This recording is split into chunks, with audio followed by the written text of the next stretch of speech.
Subscribe करें हमारे YouTube channel साधना gold को और पाएं वीडियोस सबसे पहले।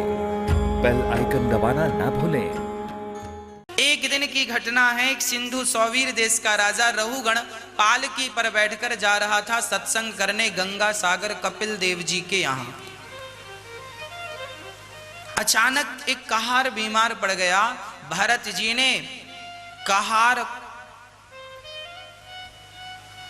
कहारों ने कहा भरत जी से, ए मेरा कहार बीमार पड़ा है, चलो तुम पालकी उठाओ। भरत जी पालकी उठाने लगे और पालकी उठाकर भरत जी चलने लगे। जब भरत जी पालकी उठाकर चले तो राजा रहुगण की पालकी भरत जी ने जब उठाई, रास्ते में चींटियां थीं, कहीं मर ना जाए, भरत जी ने छलांग लगाई। रहुगण ने देखा ये उछल कूद कौन कर रहा है। दूसरी बार फिर चींटियां थी, पांव से दब ना जाए, जोर से छलांग लगाई। राजा रहुगण की पालकी सिर पे टकराई। राजा रहुगण बोला, क्यों रे, दिखाई नहीं पड़ता, मैं बैठा हूं और ये उछल कूद कौन कर रहा है। कहारों ने कहा, महाराज ये नया नया भर्ती हुआ है, बिना इंटरव्यू का यही उछल कूद कर रहा है, यही उछल कूद कर रहा है। अरे समझाओ।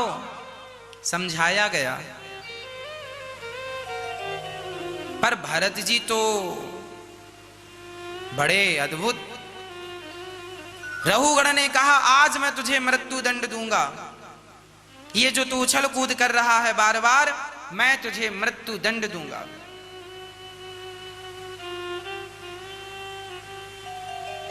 भरत जी विचार करने लगे कि ये राजा बड़ा मूर्ख है, आज से कुछ ज्ञान की बातें देनी चाहिए, इसे ज्ञान देना अति आवश्यक है। तो भरत जी ने ज्ञान दिया।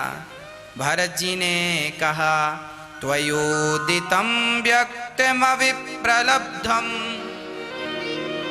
भरतो समय स्याद्यदि वीरभारः गन्तुर्यदि स्यादधिगम्य मध्वा पीवेति रासौ न विदाम प्रवादः। भरत जी ने कहा, राजन ये बताओ, आप किसे मारने की बात कर रहे हैं? आप कह रहे हैं मैं मृत्यु दंड दूंगा, किसे दोगे, शरीर को या फिर आत्मा को? आप मारोगे किसे?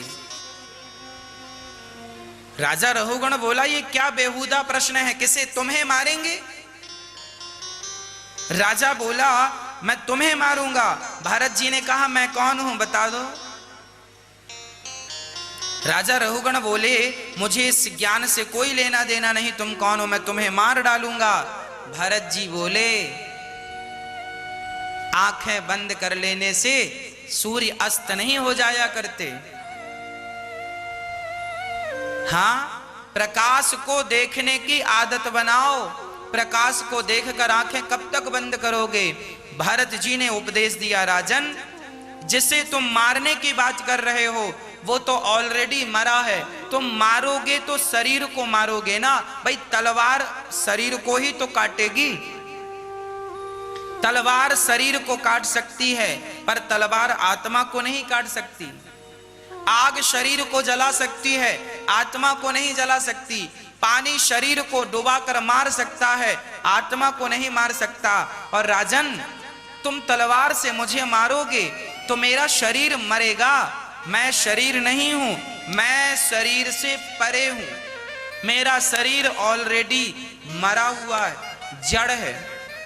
मेरा शरीर 5 चीजों से मिलकर बना है, यदि इसके अंदर आत्मा ना हो तो शरीर तो ऑलरेडी मरा है। आत्मा है इसलिए जिंदा है, आत्मा निकल जाए तो वैसे भी मरा है। और मैं आत्मा हूं, शरीर अलग होता है भक्तों और आत्मा अलग होती है। जैसे मोबाइल सेट अलग होता है और सिम कार्ड अलग होता है, दोनों अलग अलग हैं पर हैं एक दूसरे के पूरक। उसी प्रकार शरीर अलग है, आत्मा बिल्कुल अलग है शरीर से। शरीर बार बार 5 तत्वों से बनता है और बिगड़ता है। भाई जैसे मिट्टी का घड़ा मिट्टी से बना और टूटा घड़ा तो मिट्टी का घड़ा मिट्टी में मिल गया। जैसे मिट्टी का घड़ा टूटने पर मिट्टी का घड़ा मिट्टी पे मिल जाता है, उसी प्रकार शरीर 5 तत्वों से मिलकर बना है। पृथ्वी, जल, वायु, अग्नि, आकाश, 5 तत्व जाकर 5 में मिल गए, बात खत्म। आत्मा परमात्मा का दिव्य प्रकाश है। जैसे आप दर्पण देखते हैं तो आपका प्रतिबिंब दर्पण में दिखता है, वो आपका प्रतिबिंब है। उसी प्रकार ईश्वर का प्रतिबिंब है। हमारी आत्मा ईश्वर का ही प्रतिबिंब है। इसलिए कहा गया है ईश्वर अंश जीव अविनाशी। हम ईश्वर के अंश हैं। ईश्वर के द्वारा आत्मा हमें मिली, वो चाहे तो आत्मा वापस कर लें, हम मर जाएंगे, शरीर पूरा। अरे भाई सिंपल ये समझो कि ना शरीर तुम्हारा है ना आत्मा तुम्हारी है, कुछ भी तुम्हारा नहीं है, पर मान अज्ञानवश कह रहे हो मेरा मेरा मेरा।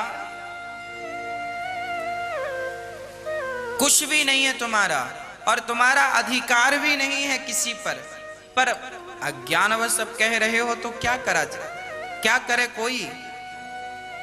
प्रिय भक्तों, अब प्रश्न ये खड़ा हुआ महाराज जी, फिर शरीर 5 तत्वों में मिल गया, आत्मा परमात्मा से, फिर जो हमने पाप और पुण्य किया है उस पाप और पुण्य का फल कौन भोगता है?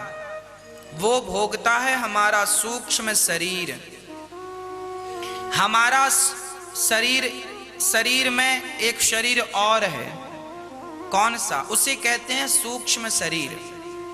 जब आप सोते हैं बिस्तर में तो आपका एक शरीर बिस्तर में होता है और आप सपना देखते हैं, सपने में हरिद्वार गए, सपने में काशी गए, सपने में वृंदावन आए, तो आपका शरीर तो बिस्तर पे था, पर एक शरीर और था जो सपना देख रहा था। सपने में आप हरिद्वार चले गए, सपने में काशी चले गए, तो एक शरीर बिस्तर पे सोया, एक शरीर सपना देख रहा, 2 शरीर हो गए।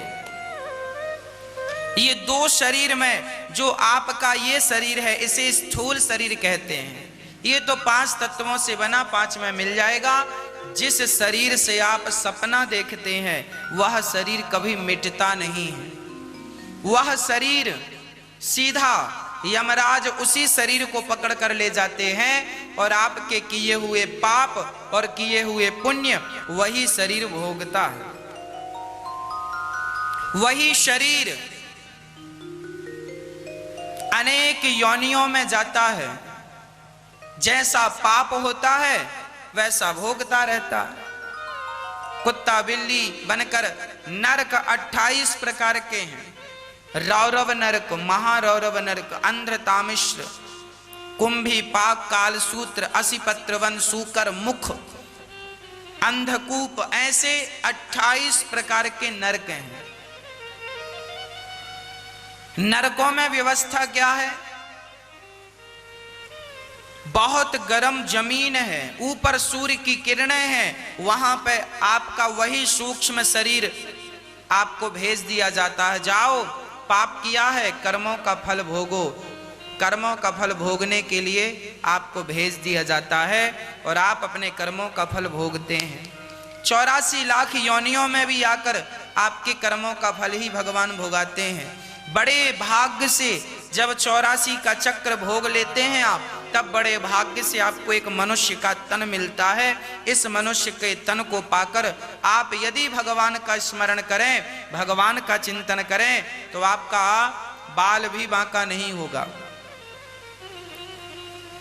अभी केवल भगवत चिंतन कीजिए, आत्म कल्याण होगा।